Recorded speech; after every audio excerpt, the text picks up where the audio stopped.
സ്കൂളിൽ പോണ്ട പോണ്ട പോണ്ട. ചക്ക മര്യാദയ്ക്ക് സ്കൂളിൽ വെക്കോ കല്ലെടുത്താ കയറി. എന്നാ ഞാൻ നിന്നെ ഈ ഫോൺ എടുത്തെറിയും. ആരെ വിളി?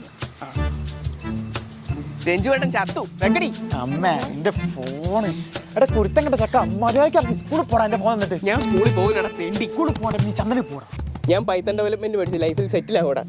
ഞാൻ നിന്നെ പോലെ അല്ലടാ. മോനെ നീ ഇന്ന് സ്കൂളിൽ പോകണ്ട, നാളെ പോയാ മതിയേ. ഹായ്. എന്റെ ചാരത്തെ കൊച്ചി തെങ്ങിന്റെ വണ്ടി കയറിയിരിക്കുന്നത്. അവനല്ല കേട്ടോ, കൊച്ചു തനിയെ കേറിയതാ. അതാരാ കൂടെ? അതോ അത് നമ്മള് പഠിക്കുന്ന ബംഗാളിയാ. പ്രഭു ഹരിറാം കൃഷ്ണ ജഗന്നാഥ പ്രേമാനന്ദ വർമ്മയുടെ ക്യാവാ കണ്ടാ ചക്ക ഹിന്ദി പറഞ്ഞോണ്ടാ. എടാ 10ാം ക്ലാസ് തേങ്ങ കഴിഞ്ഞിട്ട് ഇതിൽ പോവാൻ പറ്റൂടാ. അച്ഛാ എനിക്കിനി സ്കൂളിൽ പോകണ്ട അച്ഛാ. എനിക്കിനി പൈത്തൺ ഡെവലപ്മെന്റ് പഠിച്ച് ലൈഫിൽ സെറ്റിൽ ആയാൽ മതി. മോനെ നീ ഒന്ന് ഇറങ്ങിവാ, ഒരു സ്കൂൾ കഴിഞ്ഞിട്ട് പൊക്കോ. ഉറപ്പാണോ? ഉറപ്പാണെങ്കിൽ മാത്രം ഞാൻ ഇറങ്ങി വരാം. ഓ അച്ഛന്റെ ഉറപ്പാടാ മുത്തേ, നീ താഴെ വാ. എന്നാ ഇറങ്ങി വരാം.